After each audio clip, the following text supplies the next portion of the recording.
জয়গুরু পরম প্রেমময় শ্রী শ্রী ঠাকুরের রাতুল চরণে শতকোটি প্রণাম জানাই।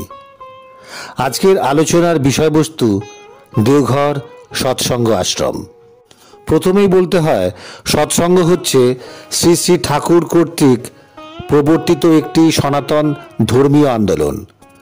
এর আদর্শ হচ্ছে ধর্ম কোনো অলৌকিক ব্যাপার নয়, বরং বিজ্ঞানসিদ্ধ জীবনসূত্র।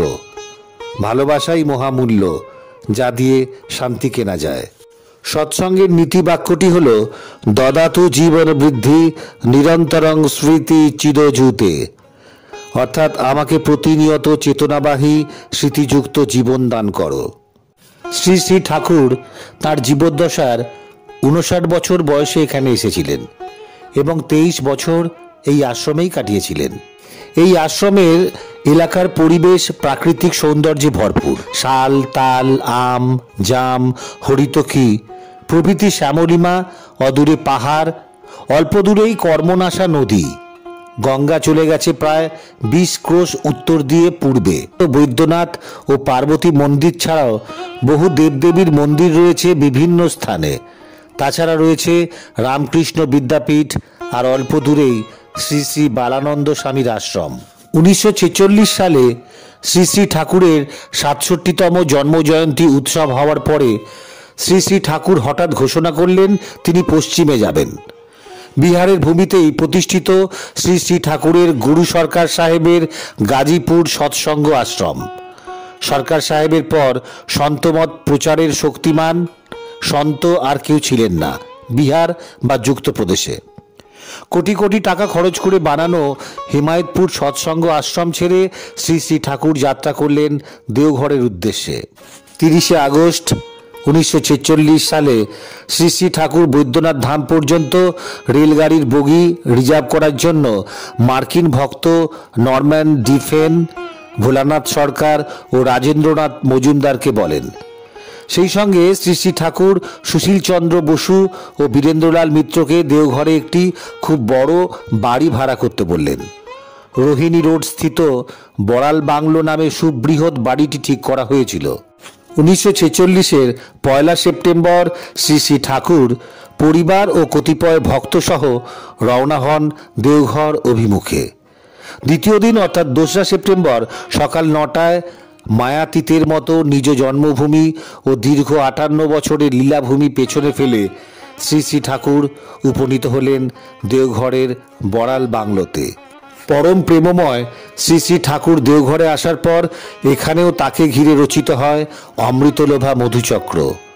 তাকে দর্শন করতে, তার সান্নিধ্য পেতে, তার আদর্শবাদ জানতে ও বুঝতে জাতি, বর্ণ, সম্প্রদায় নির্বিশেষে দেশ বিদেশের নানা মানুষ আসতে থাকেন। নিত্য আসতে লাগলো দর্শক, সাধু, সুধী, দার্শনিক, বৈজ্ঞানিক, শিল্পী, সাহিত্যিক, সাংবাদিক, রাজনৈতিক ও রাষ্ট্রীয় নেতৃবৃন্দ। নানা জনে নানা জিজ্ঞাসা নিয়ে এসে সমাধান পেতে লাগলো শ্রী শ্রী ঠাকুরের কাছ থেকে।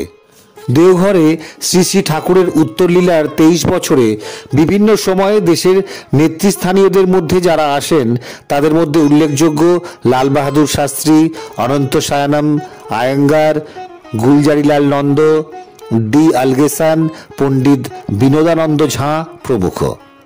অল্প দিনের ভেতরেই বিহার হয়ে উঠল সমগ্র ভারতের ধ্যান কেন্দ্র। দেশের নানা প্রান্ত হতে দর্শনার্থীর ভিড় উত্তরোত্তর বৃদ্ধি পেতে লাগল। পাবনার মতো এখানেও বহু কর্মপ্রতিষ্ঠান গড়ে উঠল। সরকার পক্ষ সৎসঙ্গী পরিবৃত এলাকাটির নাম রাখেন সৎসঙ্গনগর। সেখানে ডাকঘর ও ব্যাংকের শাখাও খোলা হয়।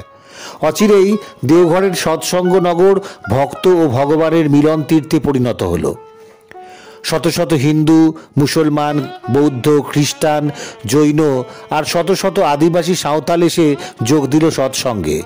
ভারতের বিভিন্ন রাজ্যের লোক ছাড়াও নেপাল, মিয়ানমার, চীন, Japan, Sri Lanka, Africa, Europe, America প্রভৃতি দেশের লোক এসে শ্রী শ্রী ঠাকুরের কাছে দীক্ষা গ্রহণ করতে লাগলেন। তারপর একে একে স্থাপিত হল ফিলান্থ্রপি অফিস, আনন্দবাজার, তপবন বিদ্যালয়, গড়া হলো দ্বিতল মাতৃমন্দির মনোমোহিনী ধাম, শ্রী শ্রী ঠাকুরের বাসঘর, হোসেনি লজ, পার্লার, নিরালা নিবাস, ভক্ত ও অভ্যাগতদের নিয়ে বসার জন্য গোলঘর, বড়াল বাংলো, শ্রী শ্রী ঠাকুর পরিবারের জন্য ষোড়শী ভবন, বিবেক বিতান প্রভৃতি। ক্রমে স্থাপিত হল পানীয় জল ও বিদ্যুৎ সরবরাহের ব্যবস্থা, অতিথিশালা, press, post office, telegram office, হাসপাতাল, কলেজ। বাংলা, হিন্দি ও অন্যান্য ভাষায় পত্রিকা প্রকাশের জন্য খোলা হলো প্রকাশনী। ঋত্বিকগণের জন্য তৈরি হলো ঋত্বিক কলোনি ও আদর্শ ঋত্বিকগণের জন্য জ্যোতি আশ্রম। শত শত একর জমি নিয়ে বসবাস করতে লাগলো শত শত সৎসঙ্গী পরিবার। এমনিভাবে আশ্রম স্থাপন করে অতঃপর শ্রী শ্রী ঠাকুর তৈরি করলেন ধর্মীয় নগর গড়ার এক মহা প্রকল্প। গড়ে উঠল নগর, তাতে এসে বসবাস করতে লাগলো হাজার হাজার বাস্তুহারা। বেড়ে চলল জ্ঞান, বিজ্ঞান, সেবা ও সত্য সাধনার পরিপোষক বিভিন্ন প্রতিষ্ঠান। এগুলো হলো অমরদ্যুতি বিদ্যা মন্দির, লাইব্রেরি, দ্যুতদীপ্তি হাসপাতাল প্রভৃতি। একসময় সমস্ত সাঁওতাল পরগনাটি ছিল বাংলাদেশের অন্তর্ভুক্ত। 1911 সালে চলে যায় বিহার প্রদেশে, কিন্তু বহু বাঙালি রয়ে গেল দেওঘরে। স্থানটি স্বাস্থ্যকর বলে অনেক বিশিষ্ট বাঙালি এখানে এসে নিবাস স্থাপন করেছিলেন। দেশবন্ধু এসেও খুলে দিয়েছিলেন একটি বাঙালি কলোনি। এমনি করে কতগুলো বাঙালি পল্লী গড়ে উঠেছিল দেওঘরে। তার মধ্যে একটি বাঙালি পল্লীর নাম পুরন্দহ। এখানে বাড়ি তৈরি করে স্থায়ীভাবে বাস করতেন ঋষি অরবিন্দ ও বিপ্লবী নায়ক বারিন ঘোষের মাতা সহ রাজর্ষি রাজনারায়ণ বসু। সেই বাড়ি ও আরও অনেক বাড়ি পরিত্যক্ত হয়ে পড়ে রয়েছিল পুরন্দহে। সেই সব বাড়ি ও আরও কিছু জমি কিনে শ্রী শ্রী ঠাকুর স্থাপন করেছিলেন সন্তমতের ষষ্ঠ কেন্দ্র দেওঘর সৎসঙ্গ আশ্রম। দেওঘর সৎসঙ্গ আশ্রমে বছরে বড় দুটি উৎসব পালিত হয়। বাংলা নববর্ষে পুরুষোত্তম ষষ্ঠী তীর্থ মহাযজ্ঞ এবং শারদীয়া দুর্গোৎসবের পর শ্রী শ্রী ঠাকুরের শুভ জন্ম মহা মহোৎসব। বর্তমানে অনিবার্য কিছু কারণে কয়েক বছর যাবৎ নববর্ষ উৎসব আশ্রমের বাইরে দেশের বিভিন্ন স্থানে অনুষ্ঠিত হচ্ছে। আশ্রমে শ্রী শ্রী ঠাকুর, শ্রী শ্রী বড়মা, শ্রী শ্রী বরদা ও শ্রী শ্রী দাদার জন্মতিথি ও আবির্ভাব দিবসগুলি সাড়ম্বরে উদযাপিত হয়। এছাড়াও উদযাপিত হয় শ্রী শ্রী ঠাকুরের পুণ্য স্নানোৎসব, পাবনা থেকে দেওঘর আগমন স্মরণোৎসব, মানিকপুরে বনভোজন উৎসব, দোল উৎসব ইত্যাদি। তাছাড়াও শ্রী শ্রী ঠাকুর, শ্রী শ্রী বড়মা ও শ্রী শ্রী বরদার তিরোধান তিথিগুলি সৎসঙ্গী বৃন্দ সংযম অবলম্বনপূর্বক হরিষ্যান্ন গ্রহণ, শ্রী শ্রী ঠাকুরের নাম সংকীর্তন, সৎসঙ্গ ও সদালোচনার মাধ্যমে অতিবাহিত করেন। আজকের মতো এই আলোচনা শেষ করলাম। পরবর্তী পর্যায়ে দেওঘর সৎসঙ্গ আশ্রমের কর্মপ্রতিষ্ঠান নিয়ে আমি আলোচনা করব।